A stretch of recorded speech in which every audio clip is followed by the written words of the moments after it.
Assalamualaikum warahmatullahi wabarakatuh. Halo anak-anak, bagaimana kabarnya hari ini? Mudah-mudahan kalian selalu dalam keadaan sehat ya. Anak-anak, sebelumnya kalian sudah mempelajari mengenai dataran rendah, dataran tinggi, dan juga wilayah perairan.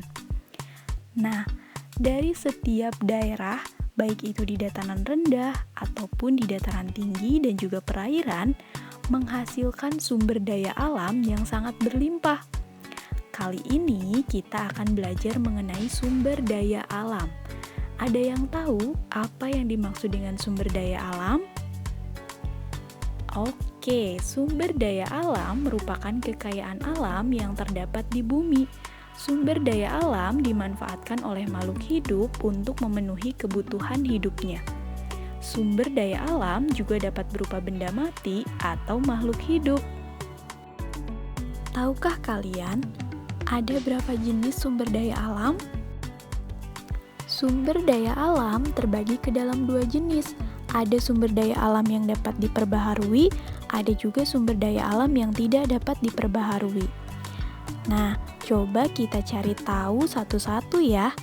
Yang pertama, kita akan mencari tahu mengenai sumber daya alam yang dapat diperbaharui.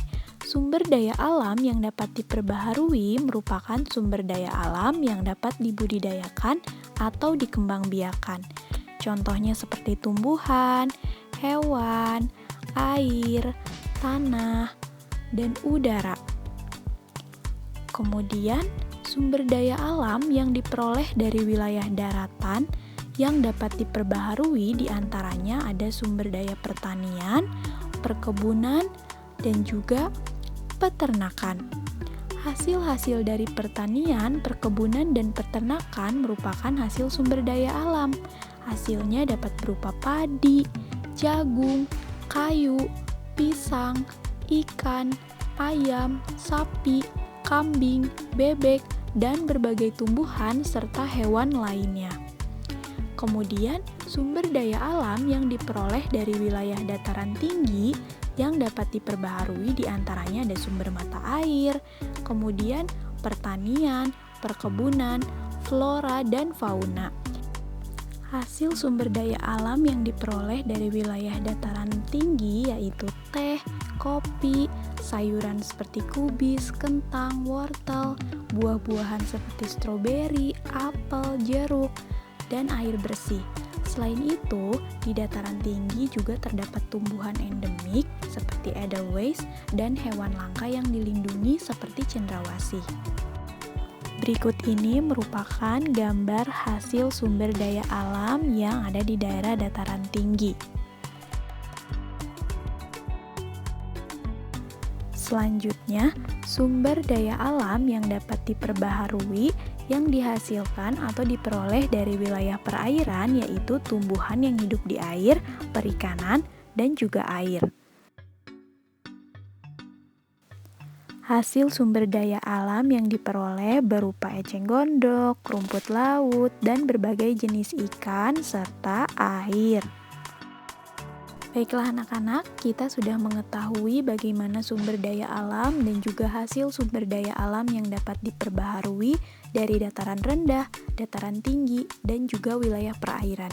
Sekarang coba kita cari tahu sumber daya alam yang tidak dapat diperbaharui dari wilayah dataran rendah, dataran tinggi, dan juga wilayah perairan. Sumber daya alam yang tidak dapat diperbaharui adalah kekayaan alam yang akan habis setelah dipakai.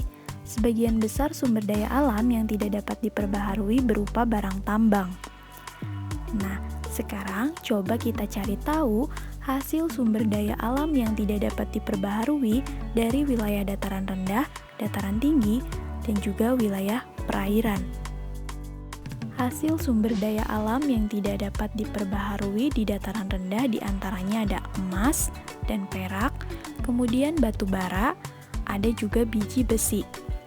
Lalu, hasil sumber daya alam di daerah dataran tinggi ada belerang dan juga batu kapur. Anak-anak, berdasarkan hasil sumber daya alam yang kita telah temukan tadi, maka sumber daya alam itu memberikan manfaat untuk kehidupan kita. Manfaat yang pertama, sumber daya alam yang berasal dari hewan dapat dimanfaatkan untuk lauk pauk, untuk membantu pekerjaan kita, dan juga untuk membuat pakaian kita. Kemudian, yang kedua, sumber daya alam yang berasal dari tumbuhan itu dapat bermanfaat sebagai makanan pokok dan juga sebagai tempat untuk perlindungan makhluk hidup. Kemudian, sumber daya alam berupa air dapat kita gunakan untuk mandi, minum, memasak, mencuci, pembangkit listrik, mengairi sawah, dan lain sebagainya. Kemudian sumber daya alam berupa tanah atau lahan dapat digunakan untuk pertanian, peternakan, pemukiman, dan lain sebagainya. Selanjutnya, sumber daya alam hasil tambang. Sumber daya alam berupa hasil tambang dapat dimanfaatkan untuk bahan bakar, alat-alat listrik, obat-obatan, perhiasan, alat rumah tangga, mesin, dan lain sebagainya. Wah, ternyata sangat banyak sekali ya manfaat sumber daya alam untuk kehidupan kita. Mungkin jika tidak ada sumber daya alam, maka kita tidak akan bisa hidup di dunia ini. Nah, anak-anak, untuk itu kita harus menjaga sumber daya alam tersebut agar tidak rusak dan juga tidak habis.